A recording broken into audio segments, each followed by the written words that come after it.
अस्सलाम वालेकुम my YouTube family, कैसे हैं आप सब। उम्मीद करती हूँ आप सब बिल्कुल खैरियत से होंगे। तो जनाब आज का व्लॉग शुरू हो रहा है सुबह के टाइम से। और रात को जो जहाँ से लास्ट व्लॉग ख़त्म हुआ था उसके बाद से यहीं से रिकॉर्ड करना मैंने शुरू किया, क्योंकि रात को हम बाहर गए थे। उसके बाद वापस आके फिर घर में काफ़ी सारा काम किया, वो मैं आगे जाके आपको दिखाती हूँ। और यहाँ पर हम आए हुए थे बच्चों के स्कूल में, क्योंकि इनके फर्स्ट टर्म के एग्ज़ाम स्टार्ट होने वाले हैं, तो उस सिलसिले में पीटीएम थी। तो यहाँ पर आए थे और बच्चे सुबह ही आ गए थे क्योंकि उनकी ड्यूटी थी। तो ना उन्होंने वापस भी हमारे साथ नहीं आना था, तो मैं और ज़ुबैर ही फिर सिर्फ आए थे। और वापस आते आते लेट हो गए थे, स्कूल में ही लेट हो गए थे। तो आके खैर हम लोगों ने जल्दी जल्दी नाश्ता किया, और ना उसके बाद ये रात को जो काम रह गया था वो हमने कंटिन्यू किया, क्योंकि रात को हमने सेटिंग चेंज की थी हमारे बेडरूम की। और जिस साइड पे हमारा बेड था ना, उस साइड पे ऊपर काफ़ी सेम थी। और ना क्योंकि मुझे एलर्जी का मसला है, तो उस वजह से मुझे पिछली भी पूरी सर्दियाँ मेरी मुश्किल गुजरी थी। तो मैंने कहा अब सर्दियाँ आने से पहले पहले ना हम सेटिंग चेंज कर लें। और दूसरी मेन वजह ये थी कि हमारा इरादा बन रहा था एलसीडी लेने का। तो इसलिए ना इस वाली वॉल पे जगह थी जिधर पहले बेड था। और ना अगर हम बेड की सेटिंग चेंज ना करते तो सामने वाली वॉल पे इतनी जगह नहीं होनी थी, क्योंकि दरवाज़ा था, खिड़की थी, और ना इस तरह से फिर ड्रेसिंग टेबल भी रखना था। तो इस तरह से अब सेटिंग चेंज करके ना थोड़ा सा रूम भी खुला होने लग गया।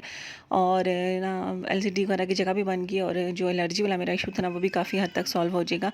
और यहाँ पर फिर ना हर सेटिंग वगैरह तो रात को ज़ुबैर ने चेंज करवा ही दी थी, बड़े बड़े काम करवा दिए थे। अब छोटे छोटे जो रह गए थे वो मैं और बच्चे मिल के कर रहे थे। और बस यहाँ पर साथ साथ किचन के काम भी चल रहे थे, साथ साथ कमरे का भी सेटिंग वगैरह चल रही थी। और क्योंकि फिर सेटिंग चेंज की थी, तो मैंने कहा डीप क्लीनिंग भी कर लूँ। सारे ड्रेसिंग का सामान वगैरह मैंने निकाल के सारा साफ़ किया। और क्योंकि मेरा टूटा हुआ है ना मेरा ड्रेसिंग का, तो सारी डस्ट अंदर सब कुछ चीज़ों में जाती है। तो वो खैर तो नाया ने काफ़ी हेल्प करवाई, और मिलजुल के हमने किया। जो एक्स्ट्रा सामान था, फालतू मेकअप था जो मैंने काफ़ी टाइम से यूज़ करना छोड़ा हुआ था, वो सब मैंने डिस्कार्ड किया कि जितना खलारा काम हो सकता है ना उतना काम हो जाए तो अच्छी बात है। और फिर यहाँ पर जनाब बना रही थी मैं लेमन जूस, ताकि थोड़ी सी ना जो एनर्जी है वो मिले मज़ीद। सारा दिन काम कर करके थके हुए थे, और रात को भी लगे रहे थे लेट नाइट तक, और सुबह भी उठ के जल्दी उठ के बच्चों को स्कूल जाना, और फिर उस वक्त मुझसे मुसलसल लगे हुए होना काम में। तो बिल्कुल ना हिम्मत ख़त्म होने लगी थी। तो यहाँ पर बस साथ मैं आ गई थी किचन में। मैंने कहा चलो जब तक ये तैयार हो रहा है मैं थोड़ा बहुत चीज़ें वगैरह समेट लूँ। और एक दो मैंने जार धोए हुए थे, तो मैंने कहा वो भी रिफ़िल कर लूँ, क्योंकि अभी खाना शाना भी तो पकाना ही है साथ। और बस यहाँ पर ना काम करते करते शाम हो गई थी, मतलब आधे से ज़्यादा दिन गुजर चुका था। तो अब बिल्कुल हिम्मत भी ख़त्म हो गई थी, क्योंकि मेन काम तो ज़ुबैर ने करवा दिया था, लेकिन फिर भी छोटा छोटा काम भी इतना हो जाता है ना कि बंदा थक जाता है बिल्कुल। और ना फिर थोड़ी बहुत सेटिंग मैंने ज़ुबैर के जाने के बाद दोबारा से अपने हिसाब से थोड़ी सी चेंज की थी, तो वो भी हो गई। फिर ड्रेसिंग की, डीप क्लीनिंग की, सब कुछ किया साफ़ सुथरा। मैंने वॉल्स वगैरह भी क्लीन कर ली, क्योंकि बेड वगैरह इधर उधर किया था। तो मैंने कहा चलो अच्छे से क्लीन हो जाए, पूरा वैक्यूम कारपेट वगैरह जहाँ जहाँ से उठ सकता था वहाँ से भी उठा के कर लिया, कि ना अच्छी तरह से ना क्लीन हो जाए सारा कुछ। और इसके बाद फिर शाम को जब मैं किचन में आई, तो मुझे याद ही नहीं था कि आज खाना भी बनाना है। तो खैर मैंने चिकन वगैरह निकाली भी तो नहीं थी, फिर मैंने उसी वक्त निकाल के तो मैंने कुकर में रख लिया कि डिफ्रोस्ट भी जल्दी हो जाएगी, और जल्दी से ना ये इसकी यखनी पक जाएगी। और बना लेते हैं पुलाव, क्योंकि अब इस टाइम पुलाव बनाना ही सबसे आसान काम है। तो यहाँ पर मैंने फिर ना यखनी चढ़ा दी थी, और उसके साथ फिर मैंने चावल भिगो लिए थे कि जब तक ना ये चीज़ें भीग जाएंगी तो हम थोड़ी सी ना चाय शाय पी कर अपने आप को थोड़ा सा फ्रेश कर लेंगे। और ना उसके बाद फिर मैं उठ के खाना वगैरह बना लूँगी।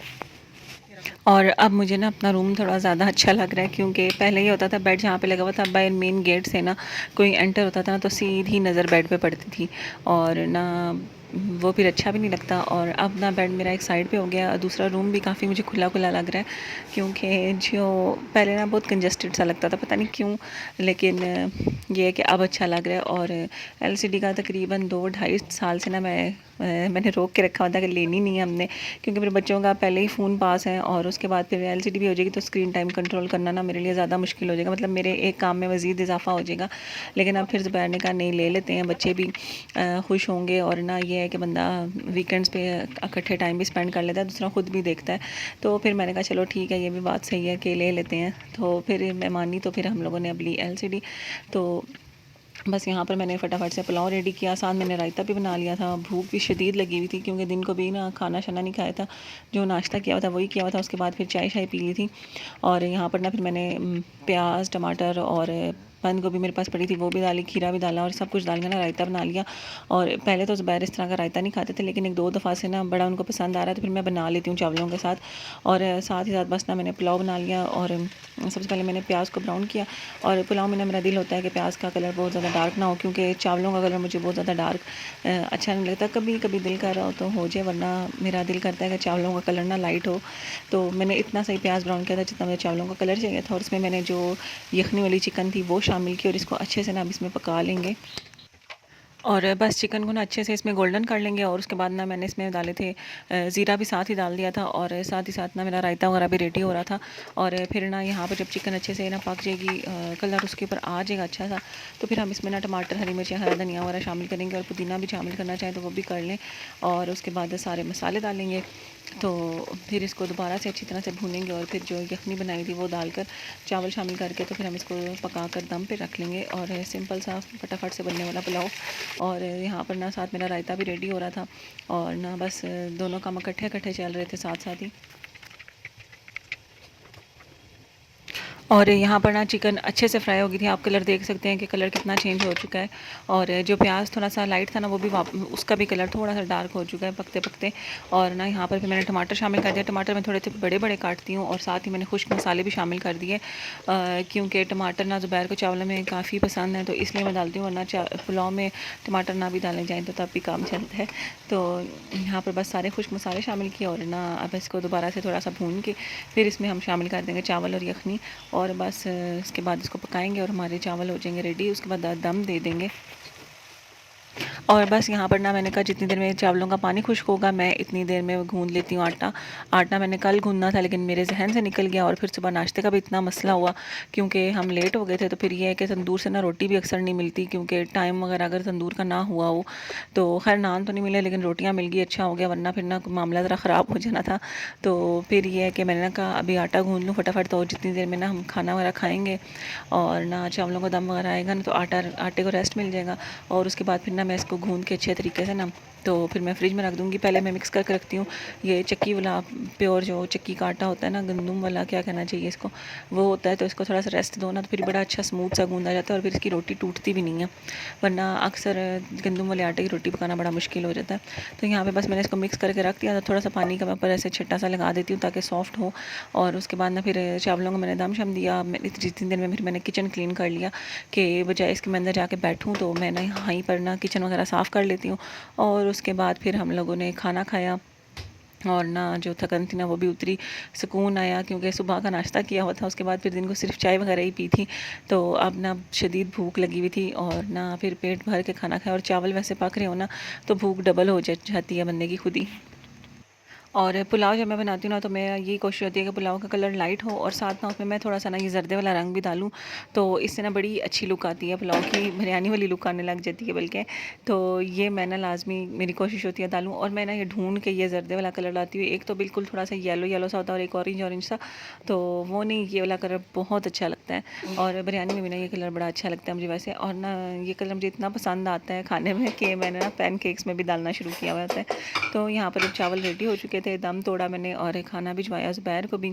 और ना ख़ुद भी खाना लेके बैठे और ना बस खाना शाना खाएंगे। इसके बाद फिर हम लोगों ने जाना था, मैंने और ज़ुबैर ने जाना था एलसीडी पिक करने के लिए। तो जब ज़ुबैर ने आना था शॉप से तो फिर हम वहाँ पर गए। वहाँ से हमने एलसीडी वगैरह पिक की। और उसके बाद ना फिर हाशिर ने फरमाइश की हुई थी कि हाशिर ने खाने गुलाब जामुन। तो फिर हर हम मिठाई वाली शॉप पे गए तो ना वहाँ से इनकी ना मुझे रस भरी बहुत ज़्यादा पसंद है। ये मरी रोड पे सलमान स्वीट्स वाले हैं। तो इनकी ना रस भरी अगर आप लोग पिंडी में रहते ना तो ज़रूर ट्राई करिएगा, बड़ी मज़े की होती है, ठंडी ठंडी तो ऐसा सुकून आ जाता है। तो खैर वहाँ से फिर मैंने कहा मैं भी रस भरी ले लूँगी, हाशिर के लिए भी ले लेंगे गुलाब जामुन वगैरह। तो फिर यहाँ पे ना दो तीन चीज़ें पसंद आई तो फिर मैंने वो भी ले ली।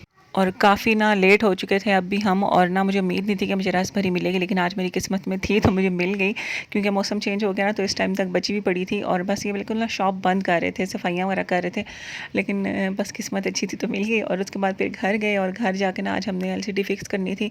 तो खैर हम लोगों ने ना फिर जाके वो सब कुछ लगाया और सब काम ख़त्म करने के बाद फिर हम लोग बैठे और हमने कहा चलो अब ये खाते हैं जो लेकर आए थे। तो ये है जनाब रस भरी। और ना हमें तो बहुत ज़्यादा पसंद है, मेरी और ज़ुबैर की फ़ेवरेट है। तो जब भी कभी मौका मिले ना तो हम लाजमी लेकर आते हैं ये। तो अगर आप लोगों ने ट्राई की ना तो ज़रूर बताइएगा कि आप लोगों को कैसी लगती है। और बच्चों के लिए हम लेकर आए थे गुलाब जामुन, और थोड़े से हमने साथ रसगुल्ले भी ले लिए थे। इनके रसगुल्ले भी बड़े अच्छे होते हैं, जो थोड़े स्पंजी टाइप के होते हैं ना, वैसे जो आम रसगुल्ले होते हैं उस तरह के नहीं। और ये मैं लेकर आई थी जो कड़क वाला सोन हलवा होता है वो, और साथ ये वाला लेकर आई थी जो पतीसा जिसको कहते हैं। तो ना ये सब चीज़ें मुझे बड़ी पसंद है। और उसके बाद यहाँ पर है अब अगला दिन, और ना नाश्ता बना रही थी मैं, और संडे था तो मैंने आज कुछ भी ख़ास रिकॉर्ड नहीं किया, क्योंकि बस मसरूफ़ था सारा टाइम, और ना बाकी घर की क्लीनिंग वगैरह भी करनी थी। कल भी सारा दिन मेरे बेडरूम में गुजर गया था, तो बस यहाँ पर ना भी नाश्ते का ही रिकॉर्ड किया था, और उसके बाद फिर मैं कुछ ख़ास रिकॉर्ड नहीं कर सकी।